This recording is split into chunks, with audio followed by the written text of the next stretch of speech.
दोस्तों, हाल ही में James Webb telescope ने यूनिवर्स के अब तक के सबसे दूर के एक स्टार को खोजा, जिसका फॉर्मेशन समय की शुरुआत में ही हो गया था और इसे निकनेम दिया गया ईरेंडल। तो आगे बढ़ने से पहले वीडियो को लाइक, शेयर और सब्सक्राइब कर लें ताकि हम ऐसे ही और इंटरेस्टिंग वीडियोस आपके लिए ला सके। तो चलिए शुरू करते हैं।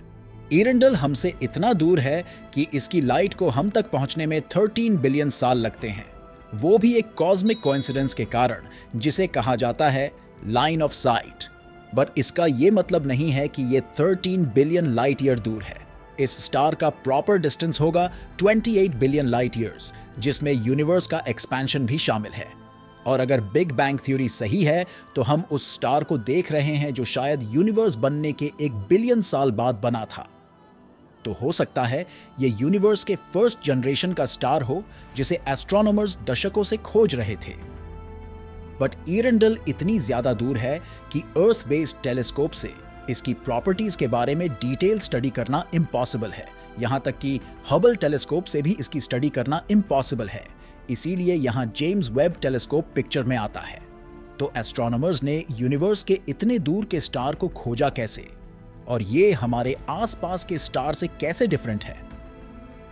तो फाइनली जब जेम्स वेब टेलीस्कोप ने ईरेंडल को खोजा, तब एस्ट्रोनॉमर्स भी सरप्राइज रह गए।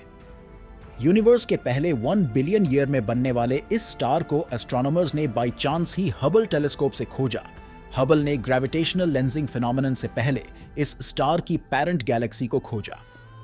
ग्रेविटेशनल लेंसिंग वो होती है जिसमें यूनिवर्स के मैसिव ऑब्जेक्ट्स जैसे गैलेक्सी क्लस्टर अपने पीछे के किसी ऑब्जेक्ट से आने वाली लाइट को बेंड कर देती है और वो लाइट अर्थ तक पहुंचती है, जिससे हम उस ऑब्जेक्ट को हबल जैसे टेलीस्कोप से देख पाते हैं।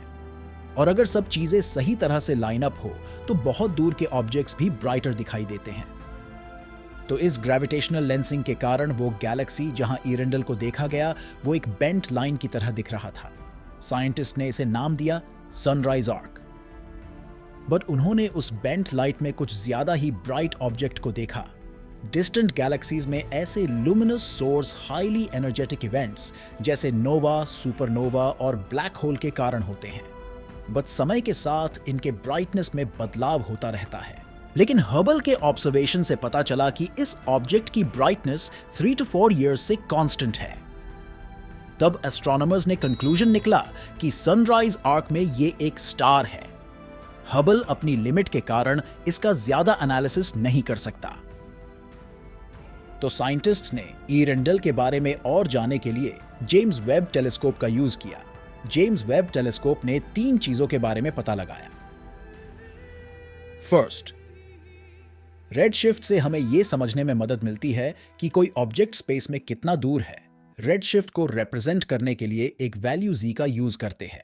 जब z इक्वल साइन 0 होता है, इसका मतलब है करंट सिचुएशन, और z की वैल्यू बढ़ती जाती है तो इसका मतलब है ऑब्जेक्ट टाइम में कितना पीछे है और हमसे कितना ज्यादा दूर है। तो जेम्स वेब के ऑब्जर्वेशन से पता चला कि ईरेंडल का रेडशिफ्ट 6.2 है और ये हबल के 2022 में लिए गए डेटा से मैच करता है।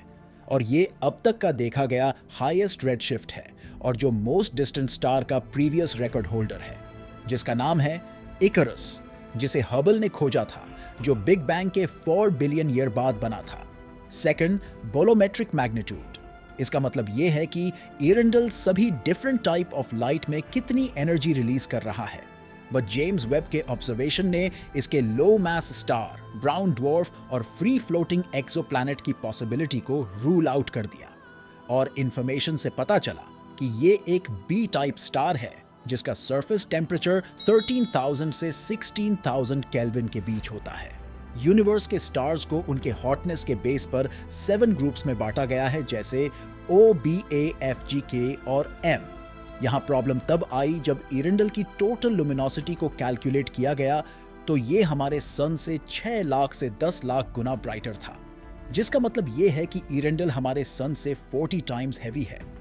Other observations based on colours of Earendel से ये पता चला कि इसके साथ एक कूलर, रेडर कंपेनियन स्टार है और ये लाइट यूनिवर्स के एक्सपेंशन के कारण स्ट्रेच हो गई और हबल के इंस्ट्रूमेंट से डिटेक्ट नहीं हुई, और ये डिटेक्टेबल थी सिर्फ वेब टेलीस्कोप से। एक कंपेनियन के प्रेजेंस से एक और प्रॉब्लम सॉल्व हो गई, और ये पता चला कि यूनिवर्स की अंडरस्टैंडिंग के बारे में एस्ट्रोफिजिक्स राइट ट्रैक में है। इरेंडल की लुमिनोसिटी हमारे सन से 1 मिलियन टाइम्स ज्यादा है। ये हम्फ्रीज डेविडसन या HD लिमिट से ज्यादा है। HD लिमिट एक लुमिनोसिटी लिमिट है। इस लिमिट से ज्यादा के स्टार ऑब्जर्व नहीं किए गए हैं अब तक हमारे लोकल यूनिवर्स में। वेब के नरकम ने सनराइज आर्क के बारे में एक और एक्साइटिंग चीज रिवील की। इसने यूनिवर्स के बने पहले स्टार को खोजा।